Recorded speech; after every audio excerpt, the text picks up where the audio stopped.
Hi everybody, it's Positive Bluebird. This is just a quick random vlog that today when I was walking my dog through the community, I stopped off at the little children's playground by the leasing office because my dog will look up at me and stop and stare until I take him on the slide.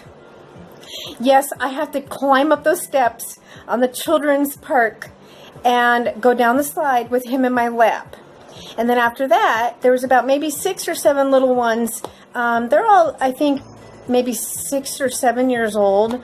The sweetest kids ever that live in different buildings over here.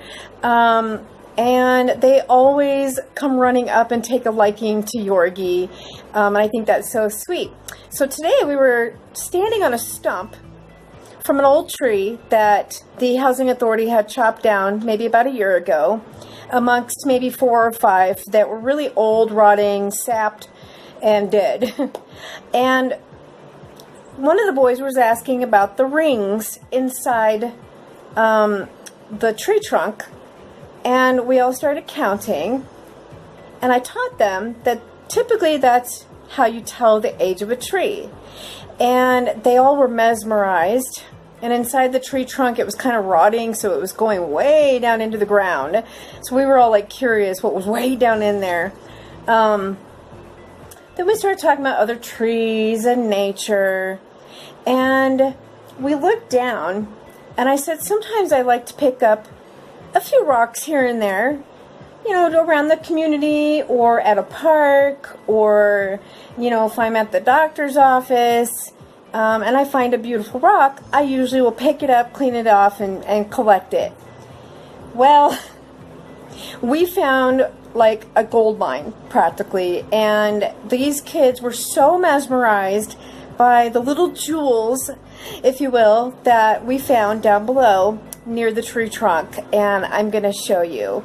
That is my favorite part of my life, is when you can interact with other humans, especially little ones that are still pure and innocent and not little troublemakers, and are really curious about life and nature and just everything. And you can sit with them and have a great conversation and just have a smile on your face by the end of the day. I hope that brought a smile to you as well. Peace out and stay positive, everyone. Let me show you these rocks. Okay, here are the really pretty rocks that the kids in the community of where we live found next to an old tree stump, and we just thought they were beautiful. Look at that. I mean, they're all really unique, they're different, and those kids were just, all of them, picking as many as they can find and stuffing their pockets. And some of them they described as those Bean Boozled, whatever they're called, jelly beans. Some of them thought that they looked like maybe this one here, like a dinosaur egg. I thought maybe this one looks like you could turn into a piece of jewelry. But it's just the little things that can really mesmerize people, you know what I mean? Especially the little ones. So there you have it. It's going into a little jar. And I hope you guys have an amazing day. Take care, everyone. One more thing. For the record, I did tell the children, if you're planning on washing these with soap, use regular soap, put it in a cup or a strainer, and make sure you plug the sink. Please don't come after me if there's like a maintenance issue, okay?